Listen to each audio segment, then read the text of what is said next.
নমস্কাৰ দৰ্শক সকল, আন এটি ৰিয়েকশ্যন ভিডিঅ'ৰ মাজলৈ আপোনালোকক স্বাগতম জনাইছোঁ। কংগ্ৰেছৰ এয়া জ্ঞানৰ সীমাবদ্ধতা নে দুমুখীয়া চৰিত্ৰ বুজিবলৈ কালি বিধানসভা অধিৱেশনত মুখ্যমন্ত্ৰী ডক্টৰ হিমন্ত বিশ্ব শৰ্মাই প্ৰদান কৰা ভাষণৰ কিয়দংশ আমি শুনি লওঁ আহক। 1951 আগত অহা মানুহক আমি মাটিৰ পট্টা দিম। আপোনালোকে লিষ্ট আনি আমাক দিয়ক যে মুখ্যমন্ত্ৰী মহোদয় এইখিনি মানুহ 1951 আগত আহিছে, আপুনি তেওঁলোকৰ পট্টাৰ কেছ পঠাই দিয়ক, আমাৰ আপত্তি নাই। কিন্তু ষষ্ঠ অনুসূচী কংগ্ৰেছে তাত সমৰ্থন কৰিছে। ক্লজ 6 কমিটিখন ৰূপায়ণ হ'ব লাগে বুলি কংগ্ৰেছে বেছি কৈ আছিলে, আৰু ক্লজ 6 কমিটিয়ে কৈছে যে 51ৰ পিছৰ মানুহক মাটিৰ পট্টা দিব নালাগে। আজি ইমান দিনে কংগ্ৰেছে এই হাউচত এটাই কথা কৈ আছিল, ক্লজ 6। তেতিয়া মই মনত ভাবি আছো এওঁলোকে ক্লজ 6ৰ কথা কিয় কয়, কাৰণ সময়সীমাটো 71 ঠিক কৰি থোৱা হৈছিলে। আমাক মনত পেলাই থাকে যে ক্লজ 6। এতিয়া ক্লজ 6ৰ কিতাপখন খুলি লল, তাত 51 চন লিখা আছে, কিন্তু ক্লজ 6ৰ কথা বিজেপিয়ে ইয়াত কোৱা নাছিল। যোৱা 3-4 বছৰ ক্লজ 6ৰ ওপৰত বক্তব্য অকল কংগ্ৰেছ দলে ৰাখি আছে। তাতে কি লিখা আছে যে ট্ৰাইবেল বেল্ট এণ্ড ব্লকত থাকিব নোৱাৰিব, PGRত থাকিব নোৱাৰিব, ফৰেষ্টত থাকিব নোৱাৰিব, এইবিলাকতো ক্লজ 6ৰ কিতাপখনত লিখা আছে। কেতিয়াবা মই 2-এজন যি কংগ্ৰেছৰ MLA মোৰ লগত ভাল, ব্যক্তিগত ভাল, পলিটিকেল নহয়, কেতিয়াবা মই লগ পালে কওঁ যে তহঁতি ক্লজ 6ৰ কথাটো কিয় কৈ থাক, আমাক বিপদত পেলাব ক'ব নালাগে, কাৰণ আমাৰটোতো ভয় নাই, আমি কৰি দিম যেতিয়া কৰিব লাগে, কিন্তু তহঁতি কিয় কৈ থাক বাবা ক্লজ 6ৰ কথাটো? বোলে নহয়, আপুনি নকৰিব বুলি একদম আমাৰ পুৰা বিশ্বাস, সেইকাৰণে আমি কওঁ। এইবাৰটো আমি লৈ আহিলো, আৰম্ভ কৰি দিলো। গতিকে আমাক ৱালত ঠেলিব নালাগে। ক্লজ 6ৰ ৰিপৰ্টখন আগত বিধানসভাত আলোচনা হ'ব লাগিছিল।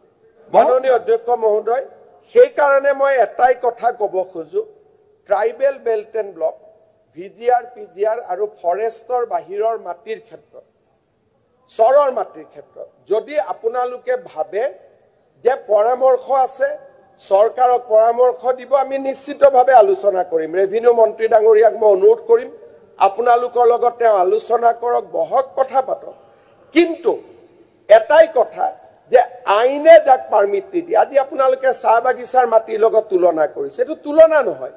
চাহ বাগিচাৰ মাটি আৰু ফৰেষ্ট তুলনা নহয়, চাহ বাগিচাৰ মাটি আৰু ট্ৰাইবেল বেল্ট এণ্ড ব্লক তুলনা নহয়, গাখীৰ আৰু পানীৰ মাজত তুলনা নহয়, গাখীৰ আৰু গাখীৰৰ লগত তুলনা হ'ব। দৰ্শকসকল, কি কম, শতিকা পুৰণি দল এটাৰ এনে অৱস্থা। ইয়াক আপুনি জ্ঞানৰ সীমাবদ্ধতা বুলিব নে দোগলাপন বুলি ক'ব?